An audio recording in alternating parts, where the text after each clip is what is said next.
Hi, this is Indranil and welcome back to our segment Quick Bite in our channel, The Spotlight News, India's first online business news channel. In today's Quick Bite, RBI has cleared the road for foreign-owned or controlled companies in India to buy local companies by using shares and swapping stocks. The Reserve Bank of India, that is RBI, has paved the way for foreign-owned or controlled companies, that is FOCCs, in India to buy into local companies by issuing shares and swapping stocks. An FOCC, that is foreign-owned or controlled company, is an entity in which foreigners own more than 50% equity or exercise control through other means like management rights and board presence, where this new move gives FOCCs, that is foreign-owned or controlled companies, a greater flexibility in acquiring stakes in local businesses. In absence of policy clarity, such deals either were cut with specific regulatory clearance or were purely through cash till now, where an FOCC, that is foreign-owned or controlled company, brought in fresh capital from abroad or participate into retained earnings here in India.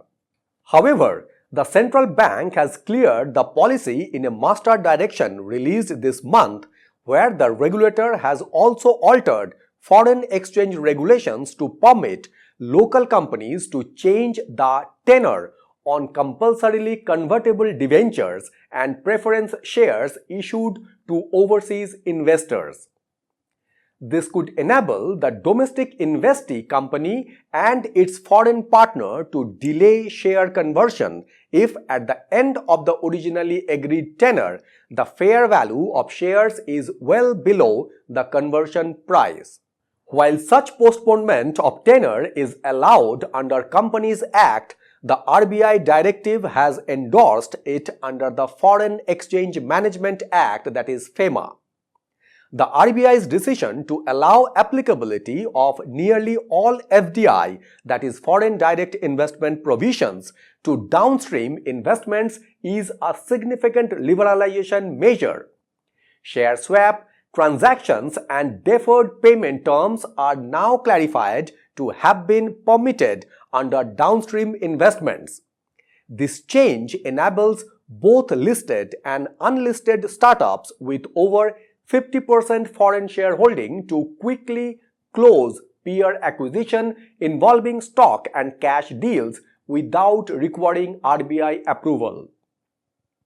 Stock purchases by an FOCC, that is foreign-owned or controlled companies, either with cash or share swaps, are called downstream investments under Foreign Direct Investment, that is FDI, as the FOCC was incorporated with foreign currency inflows under the conventional FDI route.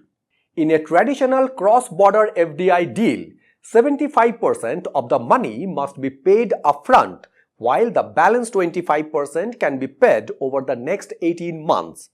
However, till now in downstream investments, the full amount had to be paid initially. Now RBI has extended the 75:25 flexibility available under regular FDI to downstream FDI investments as well.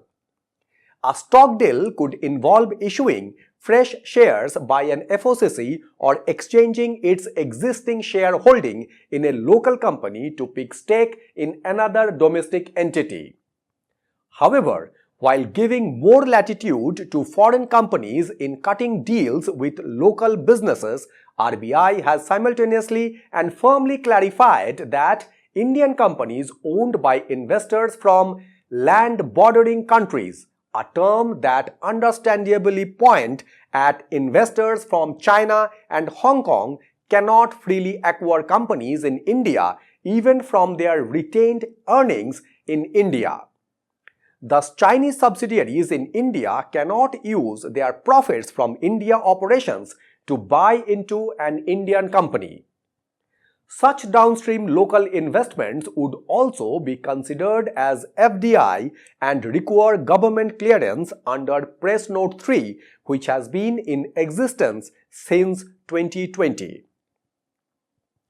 Till now, there was a fair amount of confusion in some circle on whether Chinese arms here can invest in Indian companies without any regulatory nod as long as they do not bring in new capital from abroad.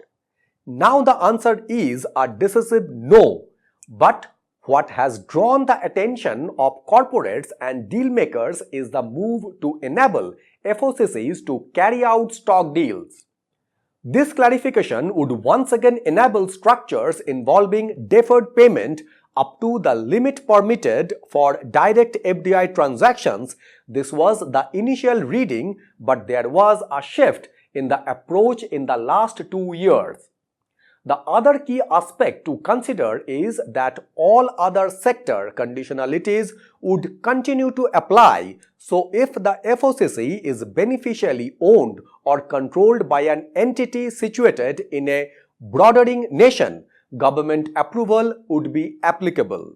The RBI direction also clears the air on FDI for setting up a non-banking finance company, that is NBFC, since there is an eligibility condition of a minimum net owned fund, that is NOF, in forming an NBFC, that is non-banking financial company. Some banks were reluctant to accept inward remittance for furnishing NOF, that is net owned fund, before an NBFC license is issued, which is now clarified that the money required to satisfy NOF can be brought in and later taken out if RBI rejects the investment proposal.